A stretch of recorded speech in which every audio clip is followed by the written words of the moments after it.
Before I do start this video, make sure to use my TCG player affiliate down below if you're looking for any of these singles that I talk about today. Also, this channel is sponsored by Arcane Fortress. If you're looking for the best deck boxes around, make sure to use my link down below in the description to check them out. One other way you can support the channel is by becoming a patron. There are some great benefits of being a patron to the channel, such as giveaways, deck advice, and more when you do join. Hey, what's going on YouTube? This is Devin coming back at you with another video today on PubStomp MTG, and I wanted to go into some deck techs for Outlaws of Thunder Junction. I focused on a lot of top 10s, I focused on some MTG Arena Brawl, but today I wanted to focus on a very underrated commander, at least in my opinion. I know a lot of people may like this commander a lot for what it does, but I feel like it's very sick, and I feel like in a way we could absolutely abuse its ability. And the commander I am talking about is Calamity, Galloping Inferno. So this is, again, a pretty sweet commander. I love the art, by the way. It just looks like Ghost Rider. I mean, minus the fiery dude on top of it, but like Ghost Rider's horse. So let's read what it does. So for 4 and 2 red legendary creature, horse mount, it does have haste. Whenever it does attack while saddled, choose a non-legendary creature that's saddled at this turn and create a tapped and attacking token that's a copy of it. Sacrifice that token at the beginning of the next end step. Repeat this process once. Also, it does have Saddle 1-2. So what's very interesting about this commander is the fact that, in a way, it does remind me of Kiki Jiki in the fact that you are copying a non-legendary creature on the battlefield, but this takes it a step further and focuses on a little bit of a combat theme. And so that's what I'll be talking about today in today's deck tech with Calamity. Again, this is a very sweet commander, especially being in mono red. There's a lot of ways we could abuse this, especially in an ETB theme. So let's get it started.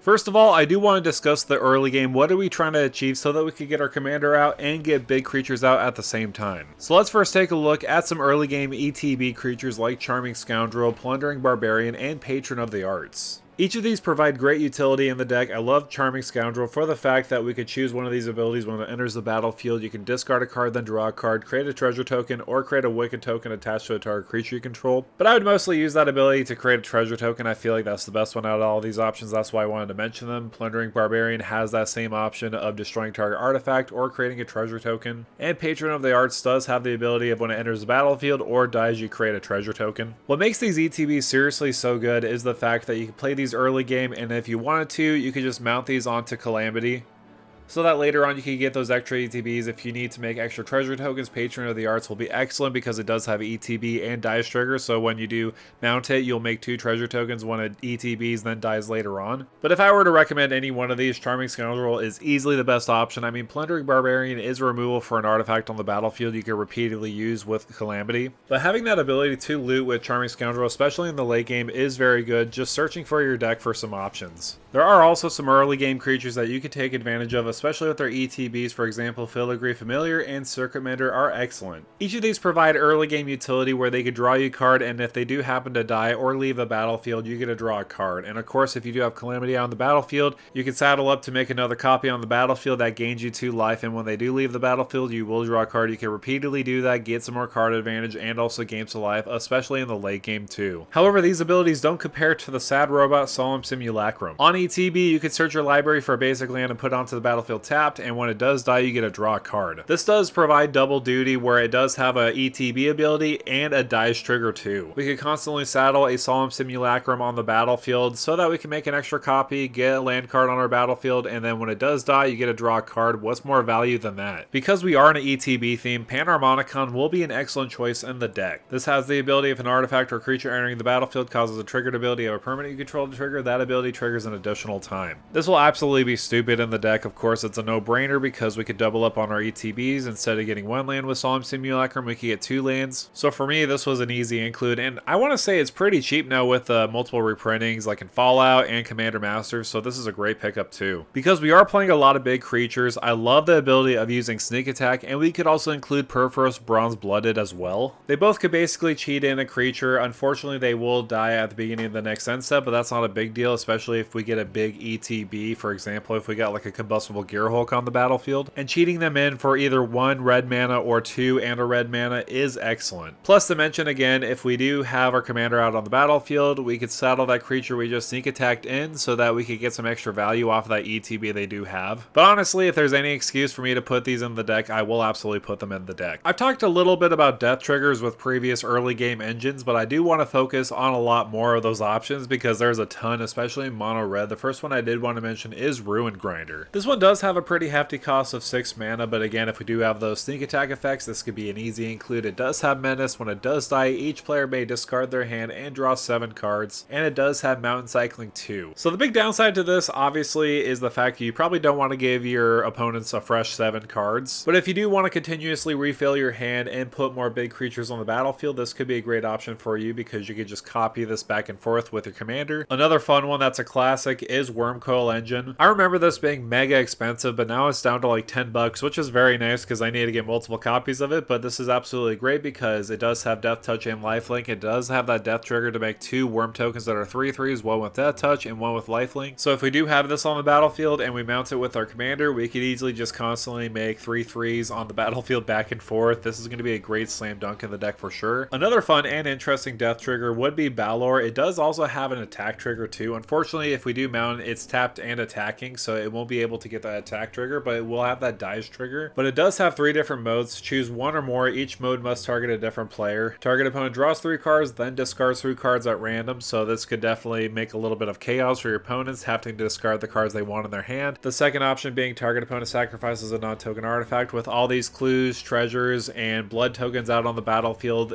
your opponents can't sacrifice those because they are tokens. And the last mode, Balor deals damage to target opponent equal to the number of cards in their hand. This is going to be excellent, especially for those pesky blue players that play Rhystic Study. So I love this card because it could seriously mess up a lot of game plans and a lot of people's strategies, so a very fun one overall. Another one that I do want to mention is Cavalier of Flame. This one does have an ETB, but it also does have a death trigger, so this is kind of bridging the gap between my next section and this section. I'm going to be focusing on ETB creatures next. This seriously has so much abilities. You can pay 1 and a red. Creatures you control get +1/+0 and gain haste until end of turn. When it does enter the battlefield, discard any number of cards, then draw that many cards. And when it does die, it deals X damage to each opponent, each planeswalker they control, where X is the number of land cards in your graveyard. I used to play this card when Fires of Invention was in standard, and it was an absolute powerhouse because it does have that activated ability you can constantly use. You can discard any number of cards, including lands, so that you could fill your graveyard with lands, so when it does die, you will just deal a lot of damage to each opponent and each planeswalker. This will be extra deadly knowing that we're just going to be making multiple copies with our commander, just mounting it onto the battlefield. But seriously, look at this art with Cavalier of Flame and look at the art with Calamity. They're basically the same horse. You might as well include this in the deck based off of art alone because it absolutely is stunning. But I did previously mention that I wanted to talk about ETB creatures. There's so many options that we could choose from, especially in mono red. The first one I did want to highlight mainly because I'm a dinosaur guy. Trumpeting Carnosaur is excellent. It does have 2 different modes that I like. It has the ability to remove a creature on the battlefield or a planeswalker by dealing 3 damage to it by paying 2 in red and discarding it, so it has that versatility in the early game. Also, when it does enter the battlefield, you discover 5. So this one is very versatile outside of just the ETB alone, so this one is an easy include. Another fun include would be Combustible Gearhulk. One lucky opponent each turn will basically have that option of either giving you 3 cards to draw or mill 3 cards and deal damage equal to the mana value that we did mill. This is going to be a win-win each time we mount this with our commander. Honestly, it's going to be such a great card on the deck, no question about it. I did also include the OG Perforos God of the Forge mainly because it has a great ETB ability. Whenever another creature enters the battlefield under your control, Perforos deals 2 damage to each opponent. So if we are making more and more copies with our commander's saddle ability, we're just going to be dealing a 2 extra damage. And plus, if somebody blocks into our commander and we could kill that creature potentially,